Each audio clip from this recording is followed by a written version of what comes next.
All markets are sliding this morning, all asset classes, including safe haven asset classes like gold. What is going on? What has been going on?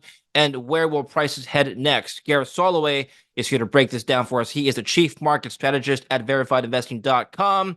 And we'll be talking about his outlook and his updated views on Bitcoin, gold, and the stock markets. Shout out to our sponsor, Copilot. If you're new to this channel, subscribe, click on the link down below and subscribe and like this video to spread the word. Gareth, welcome back to the show. Good to see you again. It's been 2 months since you were on. It was a long time. You're way too long. I checked my calendar. I was like, whoa, that's been longer than usual. A lot. Not only that, but there's so much going on right now. So I'm glad we could get together today and chat. Yeah, let's just hit the ground running right now. Investors, traders would like to know what the heck is going on. Let's just start with today and then zoom out. So today everything's down. What's the news item driving this downward move?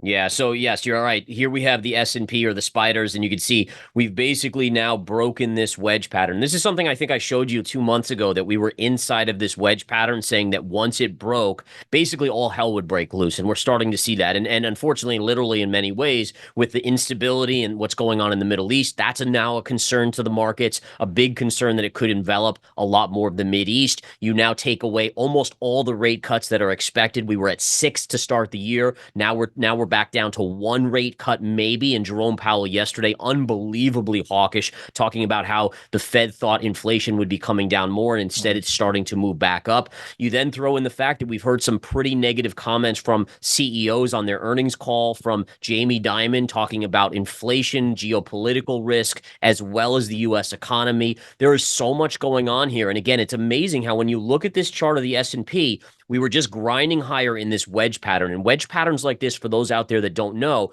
when they break, it's not just a little dip to the downside. It's usually a more waterfall event, and that's exactly what we're seeing. So really remarkable here to see this on the S&P, as the markets now are nearing that 5,000 on the S&P level.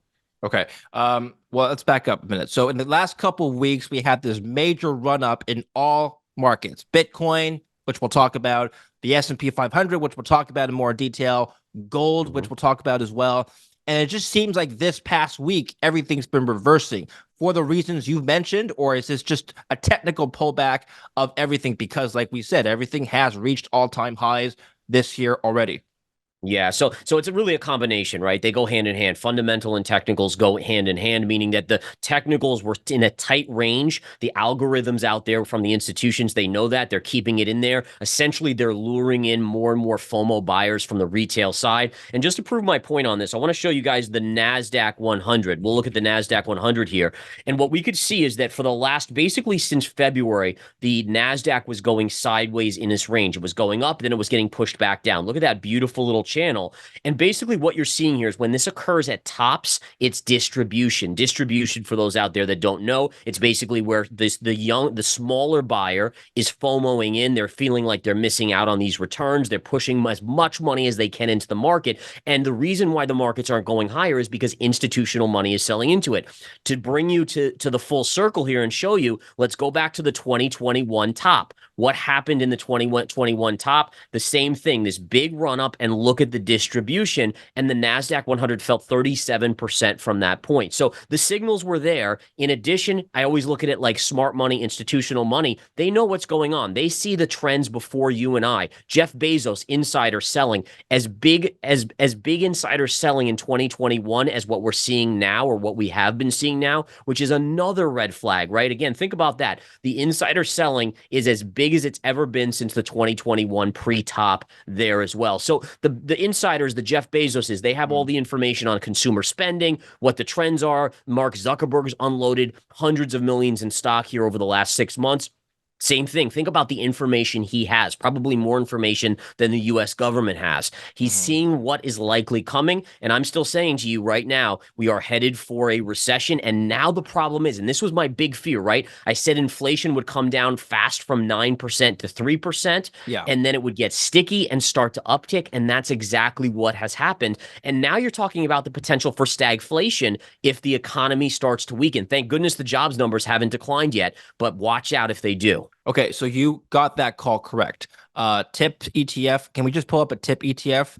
This shows inflation expectations, and the market actually does agree. Well, it somewhat agrees with you, Gareth. It's the inflation expectations have been going down. Right. But like you said, inflation has stayed sticky upwards. I want to jump straight to gold and then come back to the other asset classes. Gold has just been a very interesting asset. If you could do us a favor and somehow overlay the gold chart to the tip ETF, I don't know Yeah. if Do you you have the can, symbol? What's the tip one you like to use on TradingView? Do you uh, know? on TradingView, it's just TIP. Okay, Um, TIP. and then gold, you can just use gold. Okay. You could add a series as a comparison, and if you want to show a different percentage scale, you can. I don't even know how to do that, brother. Okay. Well, anyway, the point is if you zoom, if you just zoom out for the last 3 months, you'll see this Mm-hmm. divergence. Okay, so Yep. gold in the tip ETF, they've historically moved in pretty much unison. If you zoom out a little bit more, we can see, yeah, you see that, you see how well they've moved together up Yep. And then they until basically diverged. that point. And the point I'm making is gold's been diverging from everything that it usually has moved in tandem with. Now let's replace the tip ETF with the DXY. It's the same All right. story, right? I mean, the gold and the dollar have historically moved in opposite directions. And if you zoom out, you'll see that they have moved in opposite directions, except for the last month and a half when they've moved up together. Yep. Same thing with real interest rates. You can apply the same exercise with pretty much every single variable that has held a close correlation with gold. Gold is just breaking above everything So that, yeah. So what's going on? So basically what's going on is that there's real fear in the market starting to emerge, right? So you have the safe haven of the US dollar coming into play right now, where we see instability on a geopolitical level, right? Whether it's Ukraine and Russia, or whether now it's the Middle East with Iran and Israel. All of these type of things are reasons why money starts running back to the US dollar, which strengthens the dollar, but it's also reasons why gold makes moves to the upside. And I would just point this out as one of the keys to my bull gold case when we had this start of this year and gold was trading in the 1900s. I said, listen, it's going to 2,500 this year. The reasoning was, number one, is that the charts were telling us that, right? You had an inverse head and shoulders on the gold chart. That tells you $2,540 price target for the year. Number two, you have to look at the bigger picture.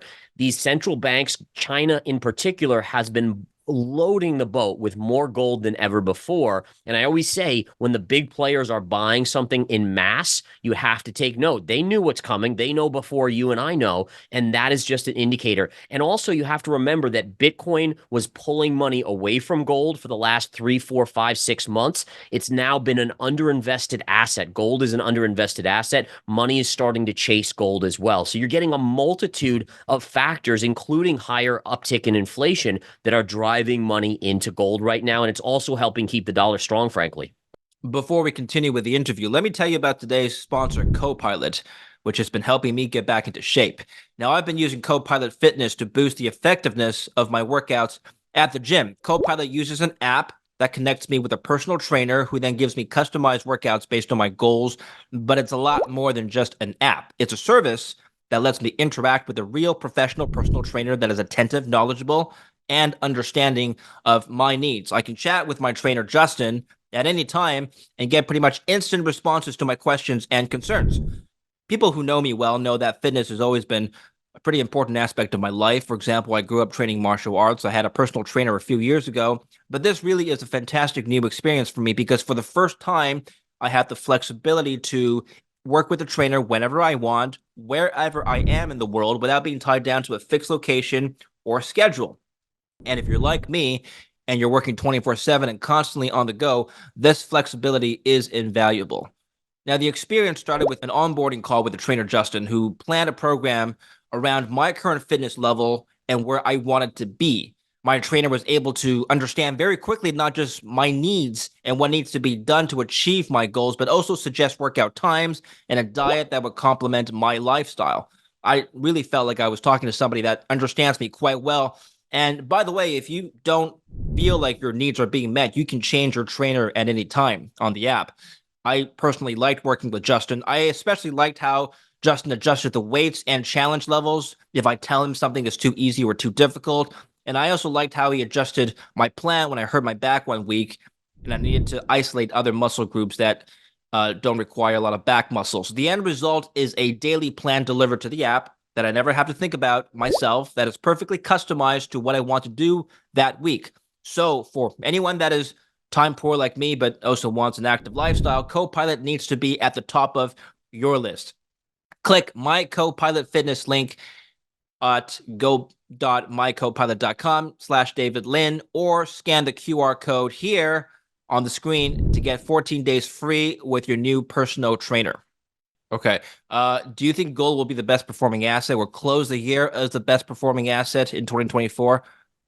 I do. I do still think that. I think that Bitcoin has topped out, and I'm sure we'll talk about Bitcoin in just a little bit. But Bitcoin now is starting to lose its luster. One of the keys from me saying that I didn't think Bitcoin was headed to 100K this year was that I expected a stock market correction move, Sure. 10, 20% drop this year. And we clearly know that Bitcoin is a risk asset. So if you get the S&P to drop, let's say 10 or 20%, where does that put Bitcoin? Now, one thing I'll just point out, Bitcoin's down about 17 to 18% for the year. The S&P is down about 5%. Right. So now just map that out. What if the S&P drops another 5 or 10%? Where does that put Bitcoin? Gold should remain strong under these conditions, considering that we know it's a safe haven as well as an inflation hedge. And I think, again, gold still hits that 2,500, which, by the way, when I said that it was $600+ away, it's really kind of close now. So it doesn't seem like that lofty of a target, but people made fun of me when I said it. Yeah, it's only about $100 away now. Only. I mean, for gold, it's quite a lot. So it's gonna average the year around 2,500 or peak around 2,500. What's your take there? So I still think it's headed much, much higher in the coming years because I think the financial debt is only going to go higher. Just for this but year. just for this year, I think we at least tag $2,540. So I do think that's very, everyone now is probably predicting that when I was saying that months ago. And I do think that's where we end, at least somewhere in that vicinity this year. So did you say the S&P 500 is down on the year? No, just from the highs. Oh, so okay. we're down on the S&P from the highs about 5% now, give or take. I misheard you, yes. Yeah, and I may have misspoken. I apologize if I did too. I'm not sure. But yeah, I think, again, if you look at, let's say, where Bitcoin was from its highs, it's now down 17, 18%. If we look at the S&P, down 4.37%. So the reason why Bitcoin could really see a significant additional drop is based on the S&P continuing to fall, let's say another 10%. That probably, based on the metrics, puts Bitcoin down 30, 40% from the all-time highs at minimum. You're assuming Bitcoin will continue trading like a risk-on asset along with the Nasdaq and the S&P, or at least the big, large-cap companies.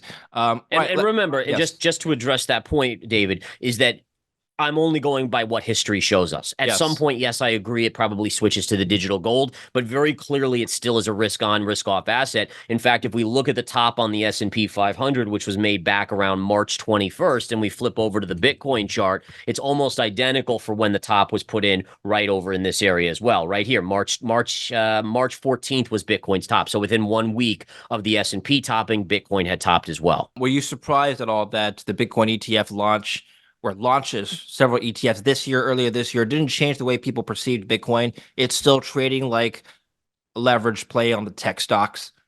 Yeah, I honestly wasn't surprised. I mean, right now people are getting into risk assets, and Bitcoin is an incredible potential mover, and we've seen what it's done this year, what it did last year. So it's going to draw speculative money in, especially when you launch an ETF that allows more individual investors to get in. The problem is it works both ways, and this is what the crypto crowd didn't necessarily anticipate: is that it's great on the way up. It's also a big factor to the way down. People will be selling when they start to fear, and they're going to exit once they start to see losses in Bitcoin, and that could accelerate the downside tremendously. Okay, let's set the record straight. There's a lot of haters online calling you out for getting Bitcoin wrong. Were you actually wrong? Let's actually revisit the call. Don't shoot the messenger. These are the comments I've been reading online. They say, well, Gareth's been bearish on Bitcoin. Look where it's at right now. Well, it's correcting right now, so you got some of the downward movement, right? So what is let's just set the record straight. What have you been calling for Bitcoin? How are you feeling now?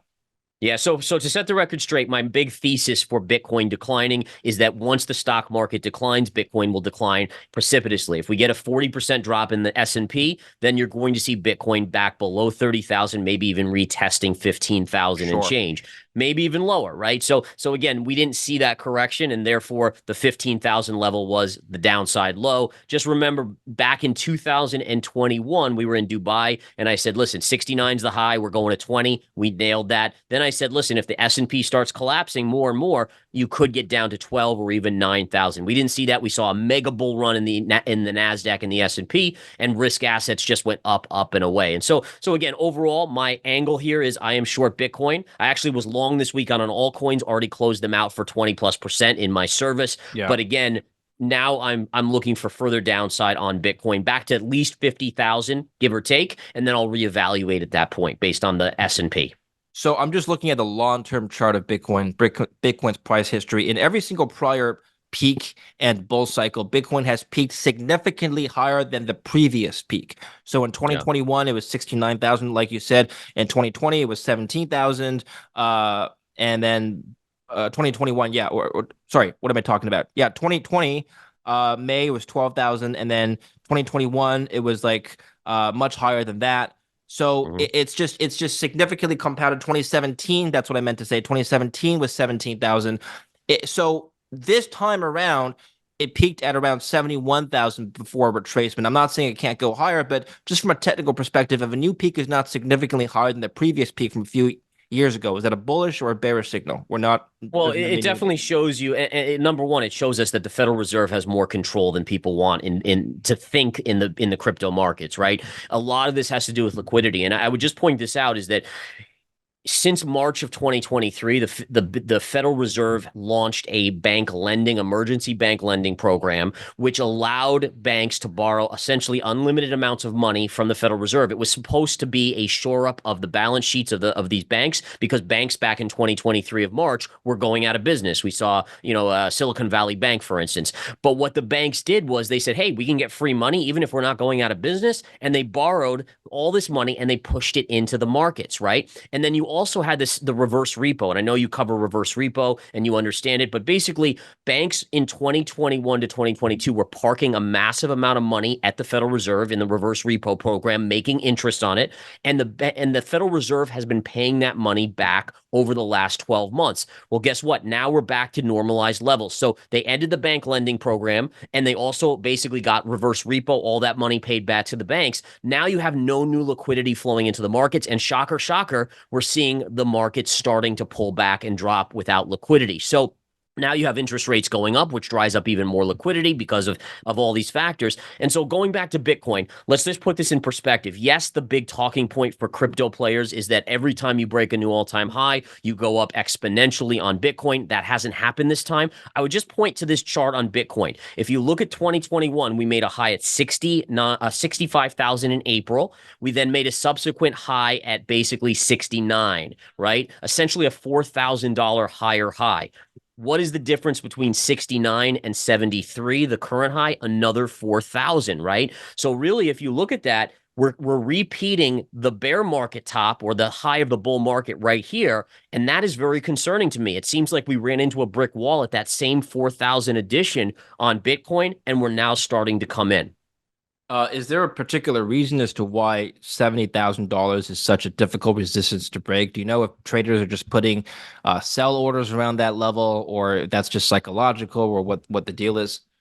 Yeah, so for me, to be honest, I don't think there's anything more than psychology at work here. So we're Okay. starting to see people getting worried. I know a lot of people, and me included, I'm a big longer term bull on Bitcoin. But at the same time, when people get scared, there's a lot of smaller investors in Bitcoin, and they're starting to get scared. They're starting to see the stock market roll over, fear of all these crises around us. And when you see the stock market decline, people say, "Oh my goodness, I'm losing there. Let me exit Bitcoin." And I think that's what's going on as well. So I think it's more of a fear factor with liquidity in the mix or lack thereof, and that's just causing set downside, and that's why it's so tied to the stock market. Okay, so I think bottom line, traders want to know it's down $13,000 from its peak. Is the Mhm. bull rally over, at least for now, in the intermediate term or the short term? Yeah, in the short term, it is. There's no doubt about it. So we can see here on this chart. Take a look at this chart on my screen. This is your Bitcoin move from basically 30,000 all the way up to the 70,000. Look at this trend line. How we just kept on hammering. This has now broken. That changes the view from being when we were on top of this. I gladly said, guys, listen, neutral to bullish bias on Bitcoin. You're still above this line. This has now broken. Now you have a break of an uptrend, and now you have to revisit. In my opinion, you're probably headed for 52 to 49,000. 52,000 is this little area, and 49, we all remember that. That was your high on Bitcoin when the spot ETF was approved. So that is your major support here. Now, if we do break that down, it's only going to be if the stock market really collapses a lot further. And then, yeah, sure, Bitcoin can go down. If the NASDAQ's going to drop 30%, you're going to break 50,000 on Bitcoin. There's little doubt in my mind. Gareth, if we're talking about $49,000 for $50,000 Bitcoin to the downside, what does that imply for tech stocks? Yeah, so my guess is you have a correction of at least 10%. So again, if we look at tech stocks and we flip over to the Nasdaq 100, let's take a look at where we are currently from the all-time highs. And on the Nasdaq 100 right now we're down 5%. So my guess is if we drop another 5% and the Nasdaq 100 is down 10%, which is tech stocks mainly, then you're probably at that 50,000-ish range, give or take, on Bitcoin based off of that. Now again, the bigger question remains is what if we drop 20%? Well, then you're talking about a reversion to about the 30 to 32,000 level on Bitcoin, which is major, major support. That's actually where I would start to kind of hodl some at those levels. Maybe it doesn't hit, but if it does, that's where I'm buying pretty heavily. A lot of people, even at the banks, were calling for $100,000 Bitcoin. Standard Chartered increased its year-end Bitcoin price forecast to 50 by 50% to $150,000. The bank predicted BTC will reach a high for the cycle of $250,000 during 2025 before settling around $200,000. Yeah, let me just get your reaction there. This is not, this is not a bunch of Bitcoin maxis. This is Standard Charter, and even they're Yeah. feeling super bearish on bullish on Bitcoin. They're not calling for 150K in 13 years. They're calling it for by the end of the year.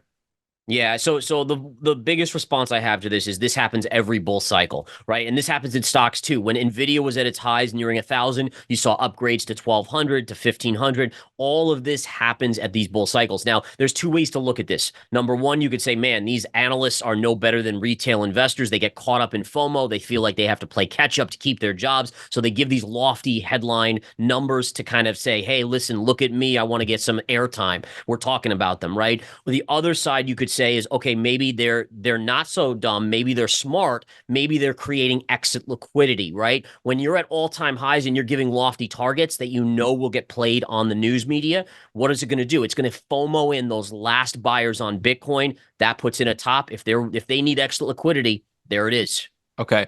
Well, is there any level to okay? So suppose Bitcoin breaks below $49,000. Just suppose it Mhm. happens. What do you do then, Gareth? Do you short it more, or do you say this is oversold now? It's time to get in. No, yeah. So basically, if we break below 49, so 50. So listen, a Pierce of 49 is no big deal, right? It's more, does it establish itself below 49? Okay. But right now the zone is 52 to 49. That's major, major technical support. I would probably be a swing trade buyer there. If we break below that 49 level, now you're talking about the lows following the key level of the spot ETF approval, which is down to about 40 to 39,000 as being your next support. So as a technician, right, the charts are what tell me. I don't tell the charts. I don't have a feeling. I don't have a gut. My gut means nothing, right? I've learned that over and over with anytime I trade on my gut, it's usually wrong. The charts are in charge. If we break 49, we're likely going to 40, which would be the low of the pullback from the spot ETF approval. That's your next technical support. What level on the upside would change your position? So right now you're short. Mm-hmm. If it starts swinging to the upside, at what point would you start getting in?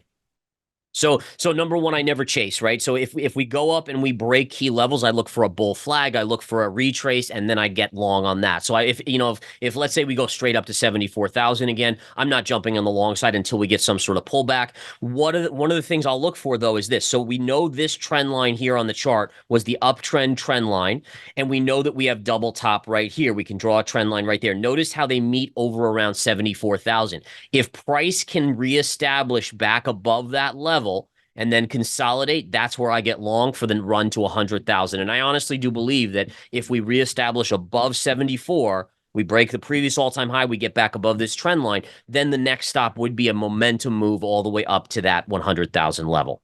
Gareth, the halving is happening in 2 days. It's the 17th today. It's happening on the 19th, and it doesn't look like Bitcoin really, I don't want to use the word care, but where are the bulls in anticipation of the halving?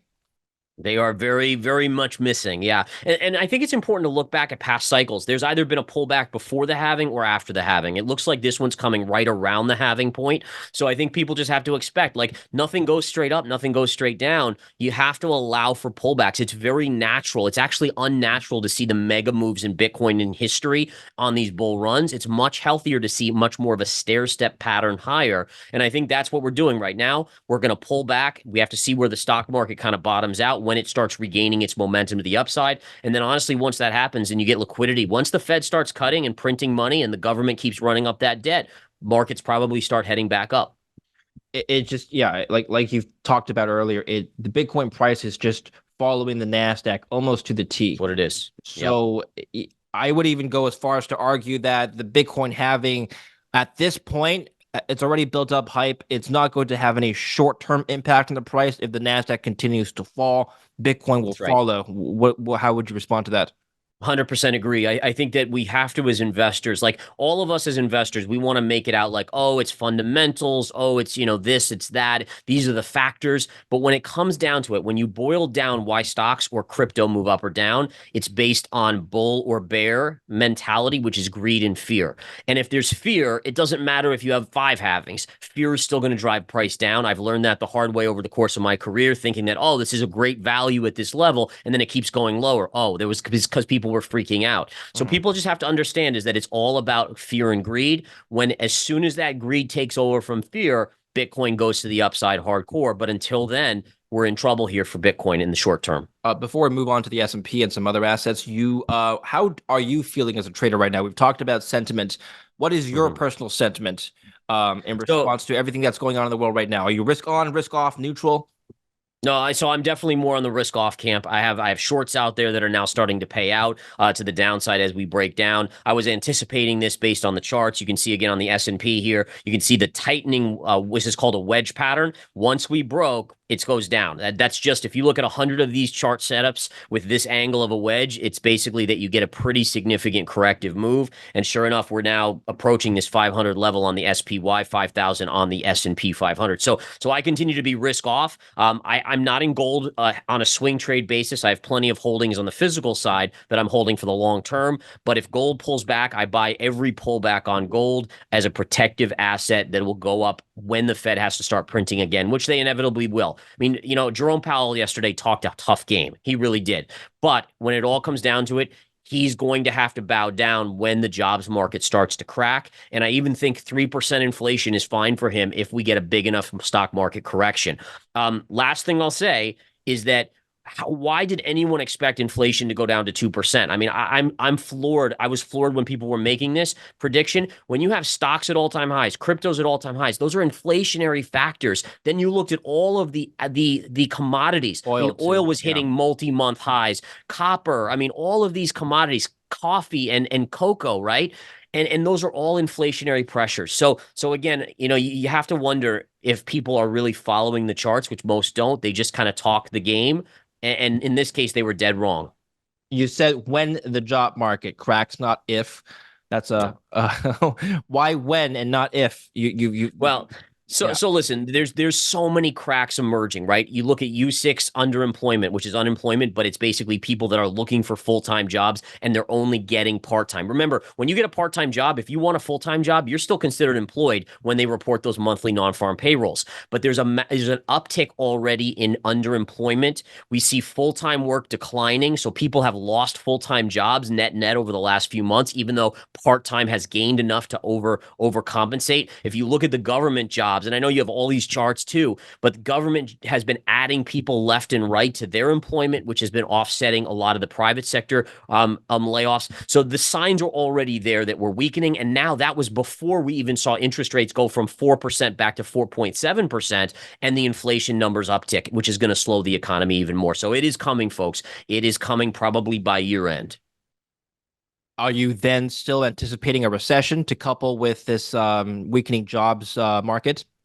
Yeah, and honestly, I think the Fed has to get a recession here. The only way you're getting inflation maybe to get back below 3% is if we get a recession. And as long as we don't have a recession, inflation is going to continue to grind up. So I think the Fed is finally understanding this. They thought they could make a perfect soft landing where we could have our cake and essentially eat it too. I don't think they think that anymore, and they have to get us into a recession if they want inflation back below 3%. What if they start cutting rates by June and alleviate some of the monetary pressure? Would that prevent a Mm-hmm. recession? Yeah, so the only way they're cutting rates is if you get a stock market correction of greater than 10%. If we find ourselves down 10% by June, I honestly think they'll cut rates. I actually do. I think they'll do what they call a mercy cut to kind of stem the bleeding of the markets, trying to at least support it a little bit. I don't think it'll work. The problem becomes more so if if the stock market really declines and we see the economy really decline, Well, the Fed now has somewhat of handcuffs on them, right? How many cuts can they really make to an economy that still has inflation around 3.5% at this point? And this is the worst scenario for the markets, where the markets want the drugs. They want, as soon as the economy weakens, pump us full of all these drugs again. And the problem is the Fed can't do that because they'll kill the patient. They but will what? literally cause another catastrophe. Hold up. Why would they care about the stock markets? I mean, they care about inflation and the unemployment rate, right? Well, suppose the oil Yeah. price goes up because the war escalates in the Middle East. Just suppose it happens. Then we got Right. inflation remaining sticky, like we've talked about. We're even going up a little bit, a few basis points. But in that scenario, it's likely the stock markets will crash anyway. So you got stock markets down 10%, oil up. What do they do in that scenario? Inflation's still sticky. Yeah, so what they'll do is they'll still cut. They'll still cut. Oh They wow. just will. So basically the idea is if the stock market declines, let's say 10 or 20%, it will slow the economy. There's a reason why the consumer has been spending so crazy, and at this point even running credit card debt north of 1.1 trillion. Yeah. And the answer simply is that they're looking at their 401k balances and they're like, "Man, I'm up another 10% on my 401k. I'll go spend more money." So if you get a drop that's big enough, it will put a stop to the consumer spending. Then you have all this debt to contend with, which is balances on credit cards that are now having to be paid off, or maybe lack thereof, as we're seeing delinquency rates of 90 days or greater rise. I mean, there are so many bad signals here that any sort of blip in the stock market, I think, puts us in recession within probably 3 to 6 months. Okay. Gareth, ultimately S&P 500, what's your call there for the short term? So for this year, I'm expecting at least a corrective move on the S&P, and let's bring up our actual S&P chart. At bare minimum, I think this year we touched 4,600, which would be the previous all-time high. So what you look here, and just let's look at this chart of the S&P right here, right? So we had this wedge pattern up. This was your former all-time high. We've now broken our uptrend. Where is the most likely technical support? It would be right down in this level here. If we go down here, we can draw an arrow. This is where we are headed this year, to 4,600. Now, does it get worse than that? I don't know. We'll have to watch and see. But again, at least 4,600 is where I expect us to be by year end or before year end on the S&P, which would be it would be a little over a 10% correction from the all-time highs. It would be about a 12 to 15% correction. Okay. Very good. I want to close off on a few fun things now. Cocoa futures. You brought up cocoa. What is going? Yeah. Can you type in CC on? Yeah, there we go. CC on TradingView. Is this just a meme coin at this point? Like, what's going on here? So I so know it's a it, thinly traded market. Yeah. But So, yeah. so from what I know on cocoa, right, is that there was a disease that attacked a lot of the plants that started a bull run here. And then listen, anything that's in a bull run attracts money when there's extra liquidity in the market. And we've seen so much liquidity that people just chase these things, and it goes up and away. This will have a massive correction. But I do want to just point out, look at coffee. I mean, coffee's had a massive run up here as well. In fact, I had a topping tail here, and even that failed. But eventually it comes back in. These things will correct. And then I'm honestly buying them because I think that the inflation story is not going away. And I think a lot of these commodities have to go up after they correct. And I think you'll get a correction when you see panic hit markets, just like we're seeing with Bitcoin. Yeah. But I'll be a buyer right down here on coffee if it gets there. Okay. final question for you, Gareth, before we close off. Bitcoin, what price would it hit for you to go in and buy with both hands and feet, like you told me once? So Bitcoin for both hands and feet, I'll be looking at the 30 to 32,000 level. And I just Wow. want to bring up why, right? Now listen, it doesn't mean I'm not going to swing trade it off the 50,000 level. I'll absolutely go long there. But in terms of where I would buy in for the longer term, if it ever retraces to the 30 to 32,000 range, that was your previous level. So I just want to show you guys why. So if we look at the middle of the bull market of 2021, what was that low? It was around 30,000. If we drag a trend line through here, look at how price hit, broke out. Yeah. So if we ever get a retrace to that, that is a massive, massive technical support. And I would be a buyer there for sure. Okay. Tell us about verified investing, some of the work you're doing now. Yeah, so verified investing is it's my pet project, right? It's in a website where we're bringing a lot of pro traders together to give out their quality information. The homepage alone is everything that I need as a trader or investor is now on that homepage. Earnings for the day and the week, economic data, chart data, you name it, it's all on that homepage. Fear and greed indicators on verified investing, and it's all free, right, on that page. Now, we do offer courses and education. My goal for this website is it's for the people, for investors. Everything I do there, I want to make sure that investors get more information in one spot than they've ever had before. I want to bring verified pros under this wing and make it the best website out there for investors so that investors can compete with institutional money. Yeah, you got a lot of good data there. Congrats. Yeah. You've updated the website since last I spoke with you. So Yeah. that's moving Thank in the you. right direction. Yeah, everyone check out verifiedinvesting.com, link below, and follow Gareth there. You're also on Twitter, right? X still. Yeah. So you tweet some interesting information. So thanks very much for your update today, Gareth. We'll speak with you next time. Within 2 months next time for sure. Absolutely. So good to talk to you, buddy. Thanks for having me on. It's always great to see you. And thank you for watching. Don't forget to like and subscribe and follow Gareth Soloway in the links down below. And shout out once more to our sponsor, Copilot. Thank you for sponsoring this episode. If you want to get fit, you work with a personal trainer wherever and whenever, use Copilot. Use my link down below and the code to get a promo.